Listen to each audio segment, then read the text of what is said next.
ঐতিহ্যবাহী নদী যদি ভরাট হয়ে যায় তাহলে বাকি নদীগুলিকে এখনো আছে, নদীর অস্তিত্ব বলতে নেই।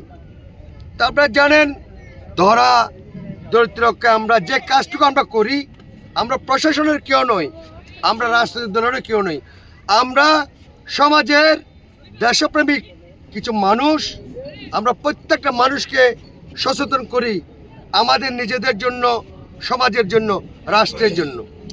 আজকের এই অনুষ্ঠান থেকে আমরা প্রত্যেকে সিদ্ধান্ত নিব যে এখানে নদীর অস্তিত্ব বিলীন হচ্ছে, সেখানে আমরা নিজেরাই নিজেদের উদ্যোগে সামাজিক আন্দোলনের মাধ্যমে আমরা প্রতিটি ক্ষেত্রে প্রতিহত করব।